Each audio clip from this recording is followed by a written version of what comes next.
I think when I got the news that I will be a form teacher of a full SBB class, my first thought was I'm excited. This will be my first time being the form teacher of a full SBB, as I was usually a form teacher of an NE class or an NT class. So to have a mix of children with different needs and profiles, I think it will be an exciting experience to face. I think it's very interesting to see how the students of different profiles mix together, and many of them have friends from different streams as well. So it's something very encouraging to see, because I think it's good there's actually mixing between the different groups of students. For me, the strength I saw in group work is I saw the G3 students leading the G1 students and G2 students, and I saw G1 students, for example, they like to do hands-on activities. They take on more of the cutting roles, and G3 students, they take on leading the group in terms of writing the report, and G2 students help to merge the strengths of both G1 students and help to diffuse any potential conflicts in the group. So for our school, we have our students in mixed form class. So students from the NA, NT and Express streams come together in the same form class to learn their common curriculum. We also offer a lot more opportunities for them to take subjects that is out of their stream that could be a more demanding level. And moving forward, this flexibility will always be offered to students in order to maximize their potential. FSBB have impacted my learning experience positively. It allows me to communicate with students with various abilities and also allow other students to have an all-rounded education. FSBB has impacted my learning experience very well because my math is my best subject. I feel that SBB let me have a better education towards it, and I have a high chance to go to G3. In primary school, we always stick to one class and didn't really get to move around. However, in secondary school, due to FSBB, we got to go to different classes to take different subjects which we are better in and weaker in, and also allows me to see the diversity of different students and their potential. And it has allowed me to do better in my subjects that are stronger and allow me to build on the base of those that are weaker. For Science Ambassadors, we participate in the yearly Science Buskers Festival organised by Science Centre.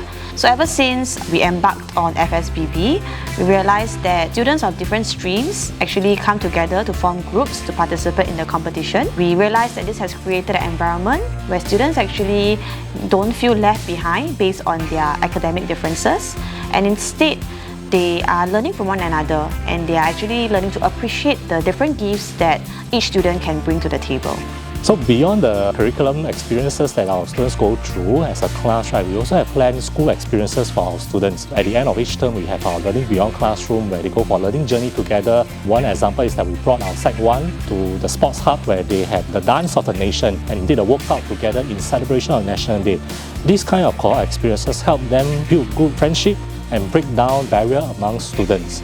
I think one challenge we face as an FSBB class is that unfortunately stereotyping of a normal tech, a normal CAT and an express is still quite prevalent because they are within the transition period. There is some form of sidelining by the students and labelling, but I think they're still learning on how to adapt to these changes, and that we are together as a class rather than being labelled in different streams. We have seen cases where the G3 students, which are the higher ability students, trying to work with the G1 students, but the G1 students are having problems trying to catch up with them, and the G3 students can get a bit frustrated. So when that has happened, what I would do is I will actually take the student out from the group. I will explain to the student that, you know, right now you are in a class with very different learning abilities, and it would be good if you could help your friends or your peers to try and catch up, to help them to understand, because if you're going to lose your patience with them, it's going to cause them to lose more confidence, and it'll be very difficult for you all to work together to complete the task.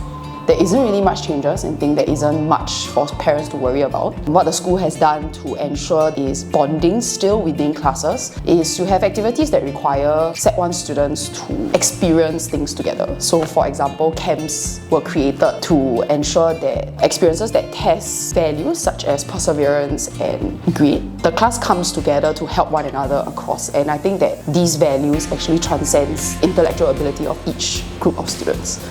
I think one tip I'd like to share is to give yourself and the students sufficient space, and don't give yourself too much pressure, because I think it's important for all to have that room to actually grow. And I think as long as we believe that things will come out nicely, then we should just let it grow naturally. I think that's very important.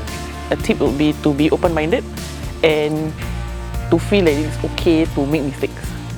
Even if we feel that what we do might be the wrong thing, it is okay, and we learn together with the children, because at the end of the day, we are in a school to learn new things. One of the tips that I can give to the parents is to maybe prepare the child to help them to understand that they are going to be in an environment where there are going to be different kinds of students with different learning abilities and different learning needs, to be more tolerant with one another, to be more observant of what's happening, based on their friends' body language, so that it can be a more conducive learning environment for everybody. For me, my tip for parents is to embrace diversity, because you'll be the first few times that you see your kid with other students with different learning needs, different abilities, and also to be really patient with people with different interests as well on different subjects. Embrace changes as well, because in the future they will find themselves in group work or in a company with different people, to be ready for the future.